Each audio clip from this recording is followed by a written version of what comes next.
ఈ తాత మంచి ఊపు మీద ఉన్నాడు. Hello guys, 10th vlog in day 10. Shop కి వెళ్లే టేక్ తీసుకుంటుంటే ఫ్రంట్ సైడ్ నుంచి ఒక అమ్మాయి చూస్తూ నవ్వుతుంది. అమ్మాయిలతో వద్దని చెప్పి షాప్ కి అయితే వచ్చేసా. ఎందుకంటే అమ్మాయిలతో పెట్టుకుంటే అంత పెద్ద ఐబొమ్మ వెబ్సైట్ ని మెయింటైన్ చేసే రవే దొరికిపోయాడు. మనం ఎంత అని వచ్చేసా ఫ్రెండ్స్. మీకున్న బ్రెయిన్ కి మీ తెలివితేటలకే మీరు సుప్రీం కోర్టుకే జడ్జి అవ్వాల్సిందన్నా. ఇక షాప్ ఓపెన్ చేసి షాప్ మొత్తం అయితే క్లీన్ చేసుకున్నా ఫ్రెండ్స్. వీళ్ళిద్దరు మన ఫస్ట్ కస్టమర్. ఇతనికి వీడియో తీస్తుంటే 1 minute అని గ్లాసెస్ పెట్టుకుని వచ్చి ఇప్పుడు తీ అని చెప్తున్నాడు. ఆ అందానికి ఆ పేస్ కార్డుకు మనం ఇచ్చే వాల్యూ ఎంత అండి? ఈ అక్క ఎవరో గుర్తుందా? ఈ అక్క ఊరు మొత్తం తిరిగేసి మన షాప్కే వచ్చింది. దాన్ని బాగు చేయడం ఎవరి వల్ల కాలేదు, కానీ మేం చేసేసాం. ఈ అక్క ఎవరో తెలుసుకోవాలంటే డే 8 వ్లాగ్ ని చూసేయండి. ఈ తాతకి వీడియో తీస్తూ నువ్వు ఇన్స్టాగ్రామ్ లో వస్తావని చెప్పా.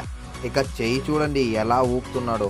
అలా చెయ్యి ఊపడానికి మీనింగ్ తెలిస్తే కామెంట్ చేయండి. ఈ రోజు ఫ్రైడే కాబట్టి నమాజ్ కి నడుచుకుంటూ వెళ్తున్నా. ఎందుకంటే నడుచుకుంటూ వెళ్తే అడుగడుగుకి పుణ్యం వస్తుందంట. ఎవరురా నువ్వు ఇంత టాలెంటెడ్ ఉన్నావు? ఫ్రెండ్స్, డే 10 ఇన్కమ్ వచ్చేసి 1500 అయితే వచ్చింది.